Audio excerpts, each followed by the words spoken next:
Well, it all started with the local police force uncovering a small terrorist sleeper cell on the island of Altis.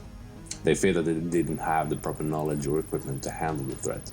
So as a result, and in cooperation with NATO, the 77th J.S.O.C was sent to assist with gathering information and run point on the capture of the rebels within the identified cell. After first surveillance was done, we got in the lead on a person of interest known as Mr. Lazarus Elinaki, who is referred to the Ace of Spades in the report in front of you.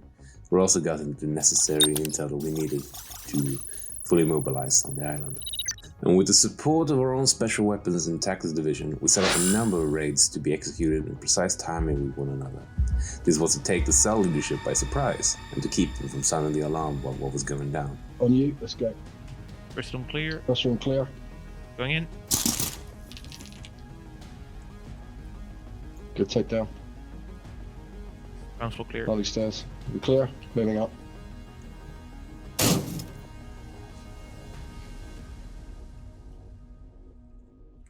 Top floor Morning, clear. right. Check that. Northwest. Going in. Northwest. With Alpha and Charlie Squad raid, they managed to bring back intel on two new targets within the sleeper cell, later to be known as the Three of Clubs and the Joker. Delta Squad returning back with the HVT was called Ace of Spades to NATO interrogation, and that was incredibly useful for gathering further information on how the cell operates. In the meantime, Echo and Bravo Squads they managed to return intel about the cell server farm, leading us to the next phase of the operation. A highly impressive first round for you and your men, Colonel. Well done. In regard to the server farm's location and the plan going forward, what was the next step for the 77th J.S.O.C? Thank you, sir. After phase 1 was completed and we had the intel needed, we started to see the full picture. What the local police had thought to be a sleeper cell was in fact an anti-government terrorist cell that had been able to, unfortunately, successfully expand to become an island-wide armed rebellion. The Altis forces had at this time lost full control over both Pyrgos and Kavala, with hostages being held in Kavala City Hospital.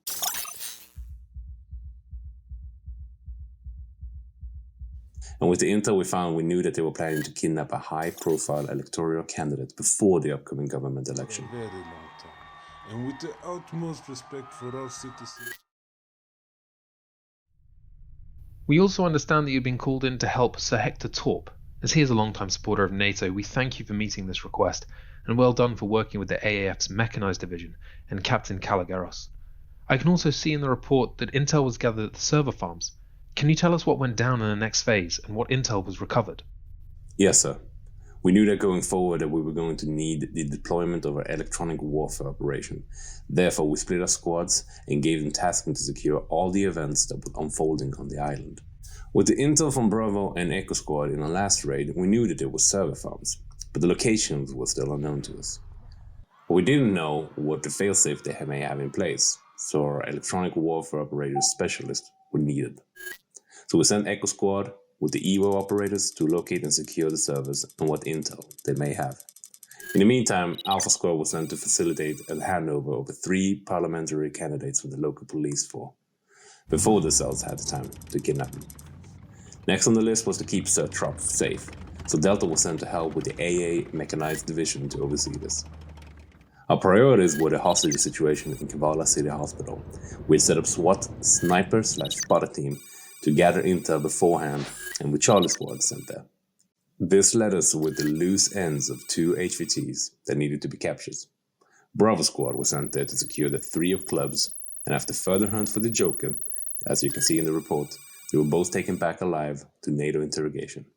And with all the objectives in play and our squads on the ground executing the orders and tasking to perfection, we got the job done, quick and clean.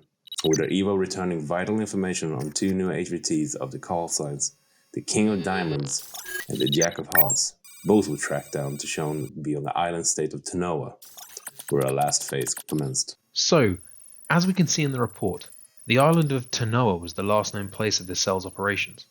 Did the hunt there go as planned? Sir, we had the rough location of the 2 targets, but we weren't sure what to expect. Once there, we found the rebels on the islands that were better armed and more adapted to fight.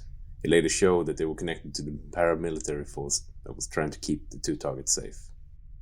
So with no further ado, we sent out Alpha, Bravo, and Charlie Squad to track down the Jack of Hearts. We had tracked down to be near his office in Tanoa Accounts PLC, which he was CEO of. We knew he had a private hangar not far from the location. That was most likely going to be his way to escape. We had a team strike both the locations at the same time, and under the cover of darkness and the strategic shutdown of the power in Georgetown, we managed to get in and get him out, with a few hiccups along the way, but nothing worth mentioning. Tell us more about this King of Diamonds person, Mr. Khan Elmas. Delta and Echo Squad were left to get the king himself. With the electronic warfare specialist, they had a ping coming off the island of Moragat, but it was weak, so tracking it down to the exact location was out of the question. This gave us a large area to search for Mr. Elmas, and going off the intel about possible escape routes of the island itself, our first step was to lock them down, and then moved 2 teams inland to perform a search and capture mission.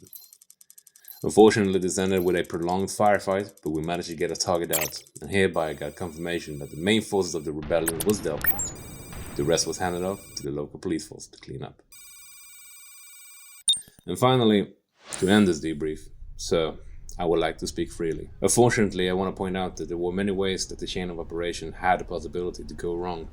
How we missed just one piece of the puzzle.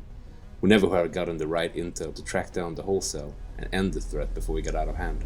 So the squad has my utmost respect, and I am proud to have led this unit to the victory that we're fighting so hard for. Our partners in the local police force and the AAF Mechanized Division has my thanks as well.